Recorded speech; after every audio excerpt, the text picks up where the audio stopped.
San Pablo es la capital del estado que lleva su nombre y una de las ciudades más grandes del mundo. Es considerada la principal ciudad de Brasil desde el punto de vista social, cultural y económico. Hoy, junto con su área metropolitana, sobrepasa los 29 millones de habitantes. San Pablo surgió como una misión jesuítica el 25 de enero de 1554. Con el tiempo, terminó distinguiéndose como centro comercial y de servicios de relativa importancia regional. La ciudad comienza a ganar estatus con el desarrollo de la industria cafetalera. Debido al crecimiento industrial de la ciudad en el siglo XX, el área urbanizada siguió aumentando y los barrios nuevos cubriendo terrenos de antiguas haciendas. A partir de la Segunda Guerra Mundial, San Pablo comienza su transformación de ciudad industrial en una metrópolis comercial de servicios y tecnología.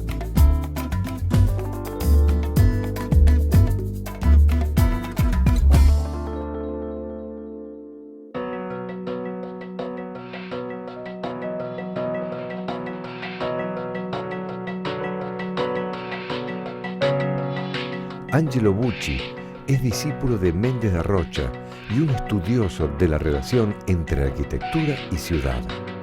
Su visión de San Pablo resulta profundamente esclarecedora.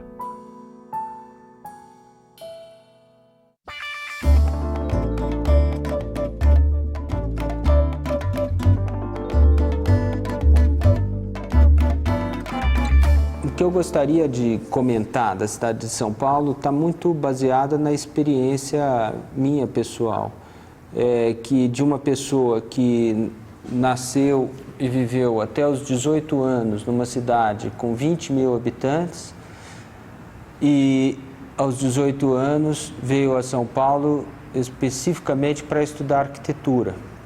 Num primeiro momento é uma experiência forte, difícil de compreender exatamente o significado, mas com o tempo eu fui me dando conta de que eu tive duas grandes escolas de arquitetura. Que a primeira, uma escola que é a instituição propriamente dita, mas muito amparada pelo edifício que faz parte da instituição, mas o edifício projetado por Vila Nova Artigas, inaugurado em 69, estudar arquitetura ali durante 5 anos é um privilégio muito grande. Eu sempre me lembro e depois convivo bastante com o prédio. Um prédio que está muito vinculada com uma possibilidade que existe num país de clima tropical como o Brasil. Porque se fosse descrever o prédio da FAO, como nós chamamos, numa característica, eu diria para você que é um prédio feito sem portas. A partir dessa prerrogativa, o prédio vai se abrindo em muitas outras lições. Uma que é bastante interessante é o modo como a estrutura constrói o edifício inteiro. E a história que nós passamos aqui no Brasil, muito parecida com a história difícil que vocês compartilharam conosco também na Argentina, ela dá um pouco o tom, eu acho, do acerto desses arquitetos de colocar o seu esforço e o seu empenho nos elementos que são essenciais de uma edificação. Estou falando da estrutura fazendo o edifício. Porque o edifício da FAO, inaugurado em 69, ele nunca foi exatamente acabado. Tem uma série de detalhes importantes que nunca foram concluídos. O Artigas, autor do edifício, fundador da Faculdade de Arquitetura da FAO, no ano em que o prédio foi inaugurado, quando as aulas iniciariam, ele foi cassado, afastado da faculdade. Também o professor Paulo Mendes da Rocha.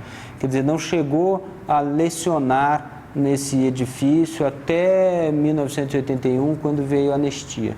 Então, é um prédio inaugurado em 69, não concluído exatamente ou com o cuidado que exigiria, passado 40 anos, sem manutenção praticamente, o edifício ainda resiste muito bem. A gente pode mostrar, vocês vão lá conhecer o edifício, e é uma coisa para ser mostrada com a maior satisfação. Assim, acho que tem um acerto, esse empenho naquilo que é realmente essencial numa edificação, que é uma lição.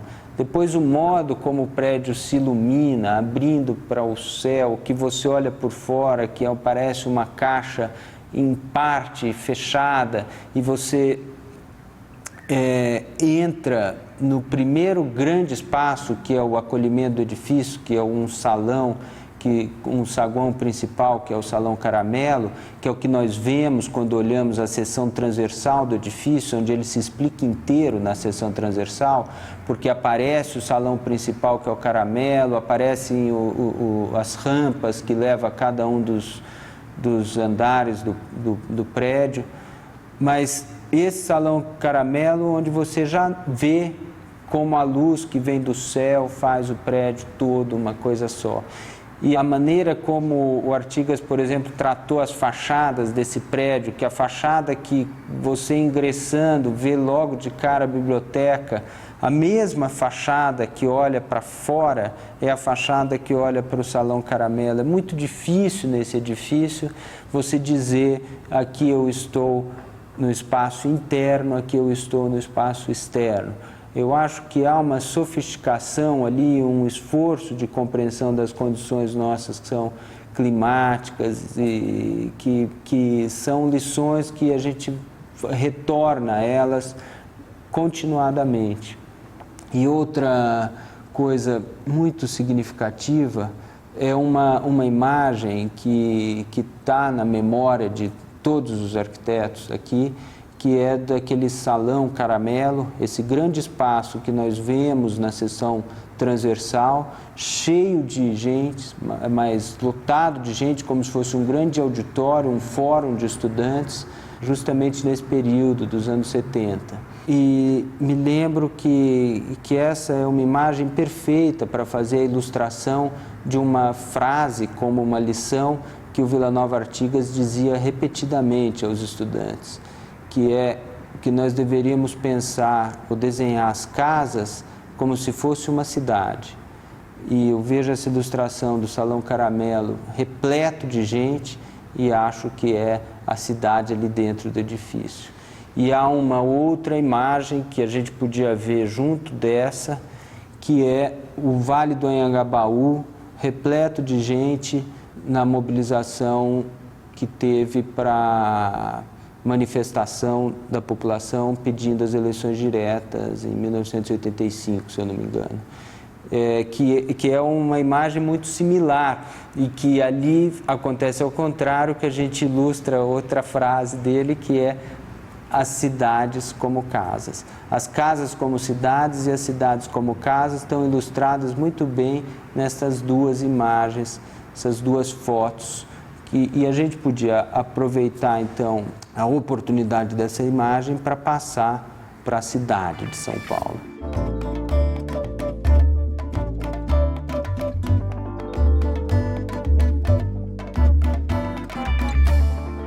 A escola, que quando comecei a dizer, me referia, que eu tive o privilégio de estudar em duas escolas. Uma era essa instituição do edifício e a escola propriamente dita, ali na FAUSP, e a outra instituição, que é a cidade de São Paulo, de onde se apreende, eu acho, muitas lições de arquitetura importantes.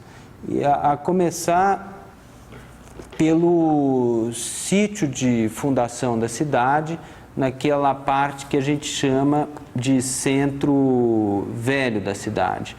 Há uma situação geográfica muito marcante que é conformada pelos vales, que são dois rios, o rio Anhangabaú e o rio Tamanduateí.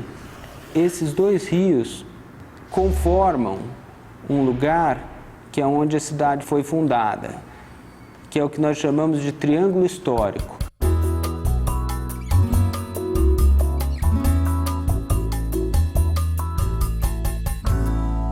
temos aqui a Praça Ramos de Azevedo, o viaduto do Chá, o viaduto Santa Efigênia, a Prefeitura de São Paulo, então ele está rodeado de lugares de importante interesse turístico para a cidade de São Paulo, né?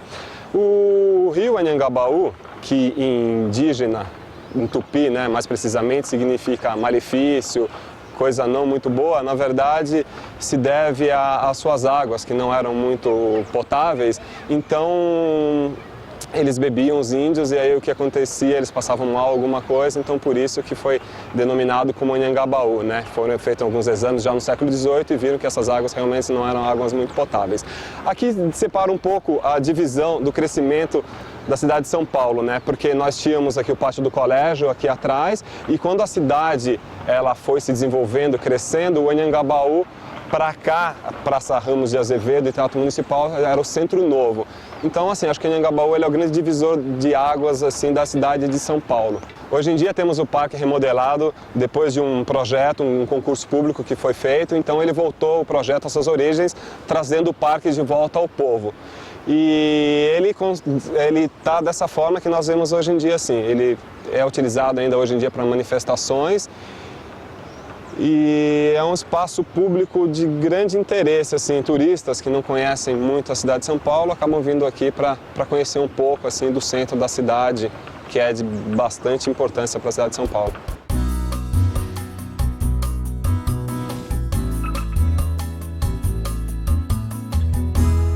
Triângulo histórico, aonde há quase 500 anos atrás se fundou a cidade de São Paulo. Os dois rios são muito importantes para essa fundação. O Anhangabaú, formado pela conjunção de três rios. Um rio que está onde hoje está a Avenida 9 de Julho, que é o rio Itororó, um rio que passa muito desapercebido, o córrego do Bexiga, e um terceiro rio que está onde hoje é a Avenida 23 de Maio. Os rios que definiram o sítio considerado ideal naquele momento do século XVI para a fundação de São Paulo, eles dão uma nota importante das questões que estavam consideradas ali, porque os rios foram tomados como muros, como paredes para protegerem o sítio de implantação da cidade. Nós chamamos de triângulo histórico esse sítio de fundação primordial. Um triângulo feito de vértices mais do que pelo desenho dos lados, porque ele está marcado, assinalado pela fundação de 3 igrejas que correspondiam às 3 ordens religiosas na fundação da cidade. E essas igrejas estão dispostas estrategicamente nos vértices desse triângulo e nos pontos notáveis de observação marcados pelas paredes que definem o vale. Então, os vales têm natureza diferentes. O vale, se eu faço uma seção passando por aqui, em escala ampliada, isso aqui é o Vale do Anhangabaú, isso aqui é o Tamanduateí. 20 metros de altura são as paredes. E a cidade foi fundada aqui em 1554. Durante 300 anos, ela se resignou a esse pequeno triângulo que é o que nós chamamos aqui em São Paulo de Centro Velho.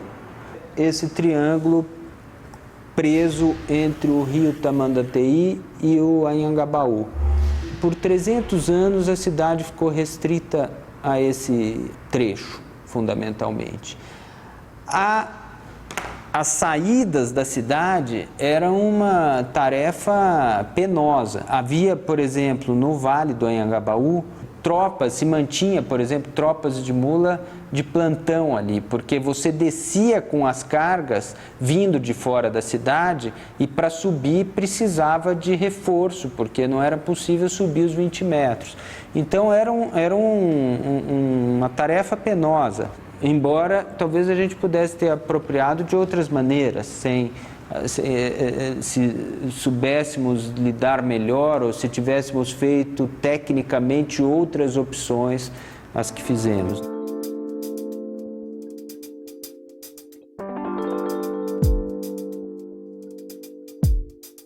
Para uma leitura simples, assim, uso uma classificação que eu acho que pode ser esclarecedora, que é de 3 momentos históricos no que diz respeito a modo das construções se relacionarem com a geografia. Um primeiro momento que eu chamo de recusa, para designar 3 séculos em que a cidade esteve restrita ao seu sítio de fundação primordial.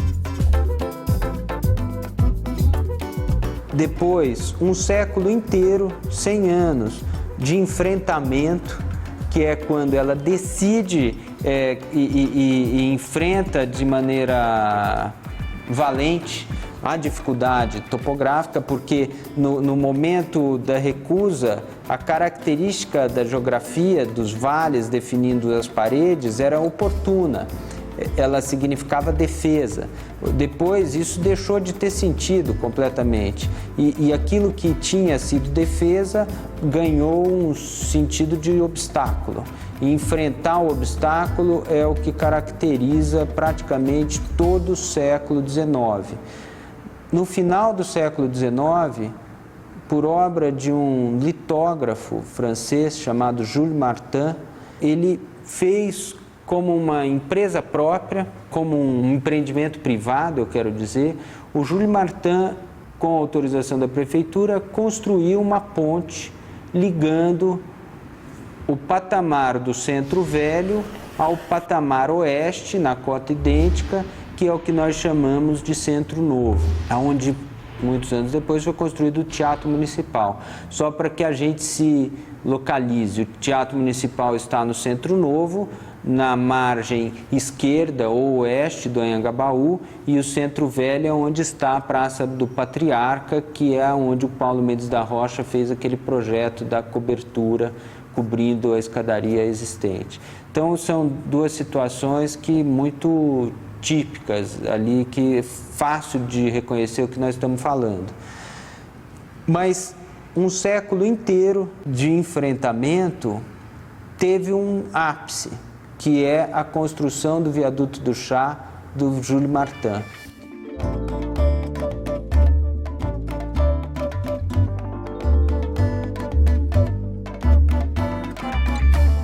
O que eu acho muito marcante, eu chamei essa seção aqui de geografia primordial. O viaduto feito pelo Jules Martin marca o 3º período nessa minha classificação, que é a superação. E o viaduto do Jules Martin é a construção fundamental de São Paulo. Se fosse para dizer 2 coisas da geografia, eu diria essa seção, e da construção, eu diria o viaduto do Chá. São quase que uma espécie de DNA da cidade, que depois você vai vendo como se repete.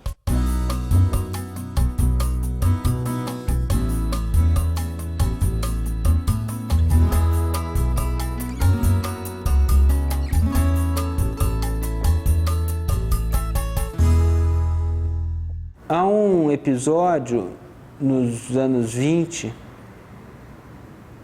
29 precisamente, que eu acho marcante. É claro que a descrição que estou fazendo é extremamente pessoal, mas fatos que me marcaram. Em 29, o Le Corbusier fez a sua primeira visita à América do Sul. Foi à Argentina primeiro, Montevidéu, e depois voou para São Paulo. Também foi a primeira vez que o Le Corbusier voou. E é muito interessante que eu acho que o chegar de avião em São Paulo foi uma coisa que marcou muito o olho do Le Corbusier. E ele propôs um projeto para a cidade de São Paulo que eu acho um projeto muito bonito, como aqueles projetos também propôs a Buenos Aires, propôs a Montevidéu, propôs para o Rio de Janeiro. O que eu acho muito bonito é a clareza da visão. Então, em 2 dias, 3 dias, ele faz uma proposta que tem uma leitura muito cuidadosa da cidade, rápido, mas extremamente perspicaz. E um projeto que tem uma série de embasamentos e razões. Mas o que ele propõe, que é o desenho conhecido, 2 eixos, norte-sul, leste-oeste, que se cruzam exatamente no centro da cidade. Mas o Le Corbusier conheceu o Anhangabaú, que era o parque desenhado pelo Bouvard. Conheceu o viaduto do Chá, que era o viaduto desenhado ou comprado, empreendido pelo Jules Martin. Teatro Municipal. O edifício Martinelli já estava construído no centro da cidade, que é um edifício vertical muito notável. E ele propunha uma cidade que, para mim, é marcante, porque ele viu no viaduto do Chá, do Jules Martin, no parque do Bouvard, que ocupava a várzea de um rio, um parque relativamente pequeno pela extensão de rios que tinha São Paulo, mas que preservava a várzea do rio como um parque. O viaduto do Chá, que era uma estrutura de uma cidade que podia se desdobrar independentemente do chão. E ele propõe aquele viaduto e chama os edifícios de arranha-terras, em vez de arranha-céus, que crescem do viaduto para baixo, e mostra o centro com edifícios verticais, fazendo menção ao Martinelli, descreve o vale como parques e diz que os carros deviam andar por sobre a ponte como se sobrevoassem a cidade. Mas eram os bondes que estavam já também no viaduto do Jules Martin. Eu acho que é uma beleza a leitura moderna do Le Corbusier em 29, em São Paulo. Mas o fato é mais notável para nós porque no mesmo ano o Prestes Maia faz um projeto para a cidade chamado Plano de Avenidas. Esse plano de avenidas seria publicado em 1930, não foi publicado em 29. E o plano de avenidas era um projeto que tinha os seus ideais de arquitetura com a referência oposta ao Le Corbusier. Quero dizer, oposta assim. O Le Corbusier se empenhou para superar a cidade do século XIX, a arquitetura eclética francesa do século XIX. Teve a sua exposição na Feira Internacional escondida atrás de uma parede. Era um arquiteto que guerreava para superar aquilo que estava estabelecido. O Prestes Maia, em 1929, publicando em 1930, tinha como ideal de cidade para São Paulo a Paris do Haussmann. Aquilo que ele desejava como futuro para São Paulo tinha 100 anos de idade e tinha já sido posto em xeque, não só pelo Le Corbusier, mas por tudo que tinha acontecido na arquitetura a partir de 17, vamos dizer, mas principalmente nos anos 20. Então, ali tudo já tinha acontecido. O pavilhão do Mies em Barcelona já estava construído, as casas do Ritchell já estavam feitas. Quer dizer, a arquitetura moderna ali não era um ensaio mais, já estava mais do que posta. E é interessante o que se passa em São Paulo, porque eu não acho que o Le Corbusier fracassou em nada ali e aqui, mas acho até que o contrário. Mas o projeto do Le Corbusier não seria o projeto que seria feito em São Paulo. E eu não acho que o Prestes Maia triunfou em tudo, mas o projeto do Prestes Maia é o projeto que seria construído em São Paulo. Eu tenho a impressão que naquilo que era mais caro ao Prestes Maia, ele também fracassou, porque a cidade nunca teria aquela feição que ele sonhava.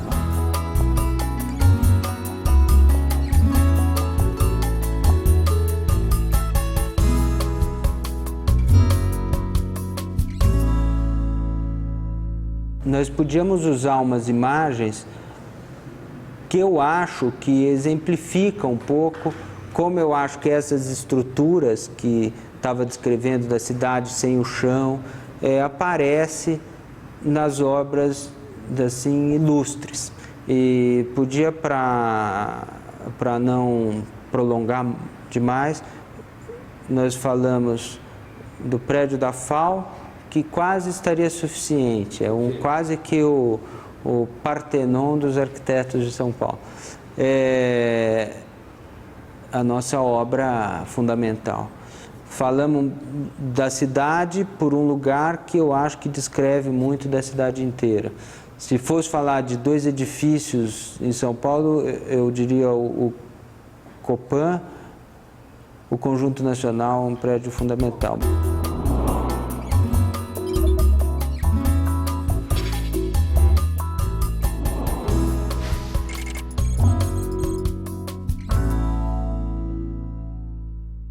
Uma virtude que também o mesmo arquiteto gosta de destacar no Conjunto Nacional, que é o fato de ser um único edifício na Avenida Paulista que está livre da divisão da quadra em lotes, e foi um edifício feito tomando uma quadra inteira para fazer o seu projeto. Isso é uma situação muito especial. Estamos em frente ao Conjunto Nacional, um prédio multiuso, fica bem de esquina com a Avenida Paulista e a Rua Augusta, um ponto de encontro aí de muitos paulistanos que frequentam e gostam muito de cinema e de arte aqui em São Paulo. Temos grandes livrarias, grandes lojas, e ele tem essa liberdade, né? Diferente de outros prédios que são fechados, ele é aberto. Então isso foi uma das grandes características assim, de bastante interesse do prédio. Foi reformulado agora toda a Avenida Paulista, todo o calçamento, e o piso da calçada vai ser mantido como original, porque é uma coisa que o Compresp, o Conselho, não autorizou que fosse modificado, para que deixasse como original.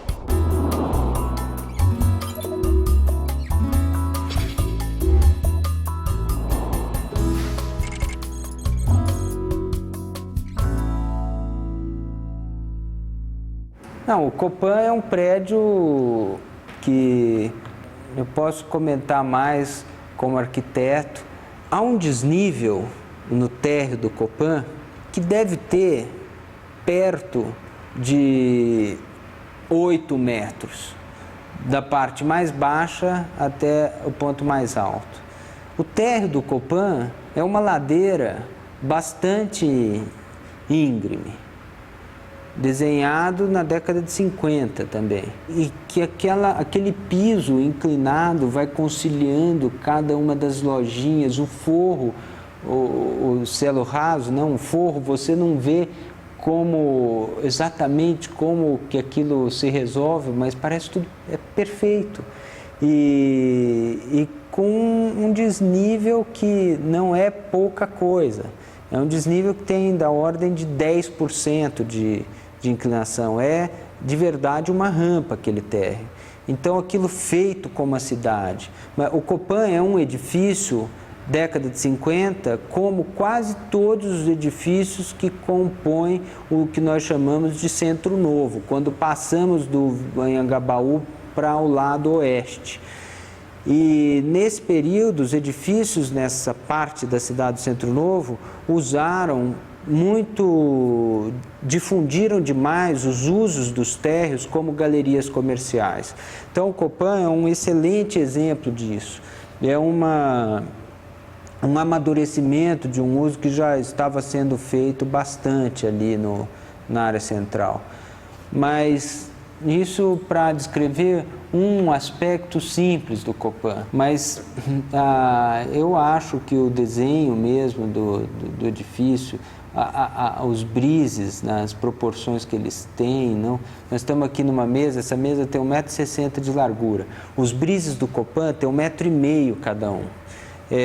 A cada andar, que tem 3 metros basicamente de pé direito, estão 3 brises. Eles estão dispostos numa situação que é a 1 metro de altura, 2 metros de altura, de tal forma que você, sentado, olha por cima, você nunca tem os brises como obstáculo à vista. Mas há um efeito desses brises com essa largura generosa, 1,5 m é bastante. Se você imagina, por exemplo, que a sala tem 6 metros de profundidade, que é normal, razoável, 5 metros de profundidade, e você, para cada espaço desse de sala, você constrói 3 lajes com 1,5 m de largura, são mais 4,5 metros de laje que é preciso fazer para cada área dessa. Quer dizer, ele é bastante generoso.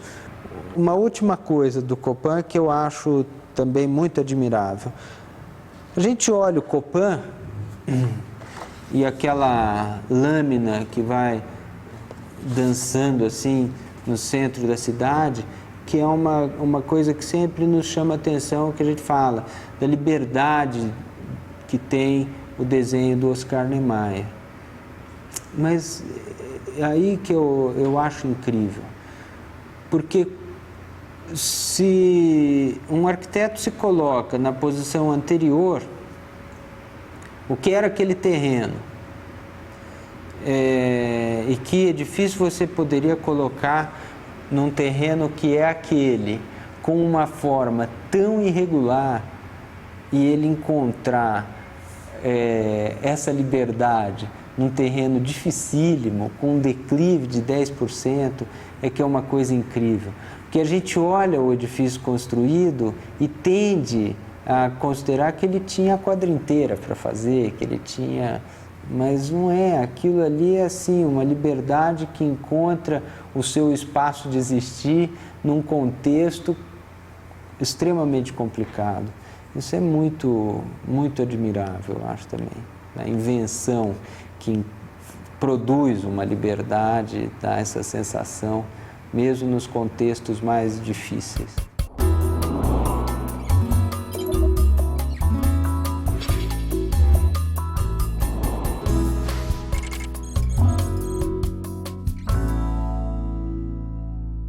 A Casa Gerace, é interessante isso, porque eu tive o privilégio de trabalhar com o Paulo no antigo escritório que eu fazia parte, o MMBB, com Milton Braga, Marta Moreira, Fernando de Melo Franco, por 6 anos, de 96 a 2002. Então, esse é um projeto do qual não participei, mas tive o privilégio de conversar com ele muitas vezes. Uma descrição bonita do projeto é um comentário, podia lembrar, o Paulo contando de uma reunião feita, ele, o cliente e a fábrica de estrutura pré-fabricada de concreto. Para nós, aqui, era uma experiência inusitada. Em São Paulo, não há uma outra casa feita assim naquela época. E ele comentando que então foi fazer uma reunião na fábrica e ele sabia já o que ia fazer, acho que já tinha esboçado o que seria o projeto. E ali, em 1 hora de conversa, acertaram a parte comercial, definiram que ia comprar a estrutura, fez o cheque, a casa estava feita.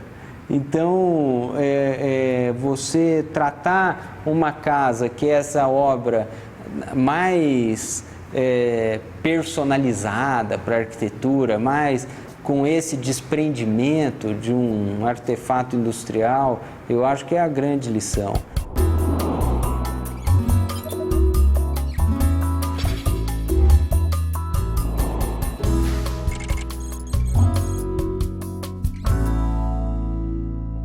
O MASP é outra grande exceção da Paulista, porque, além disso, o museu libera a vista toda, que é o mirante que a Paulista faz para o centro da cidade.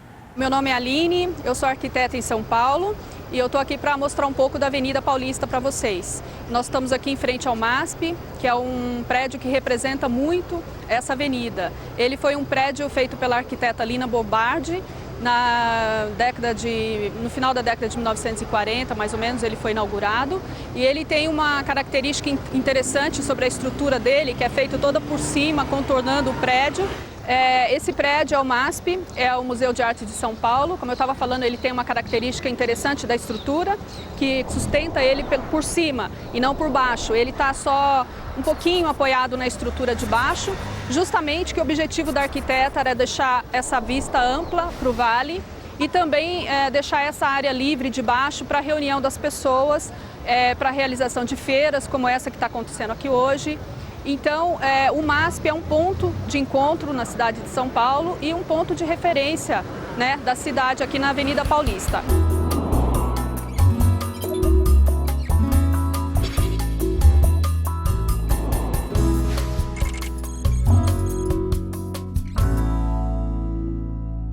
O Parque do Ibirapuera é um parque sui generis. Primeiro porque foi inaugurado em 1954 para as exposições comemorativas do 4º centenário da cidade de São Paulo.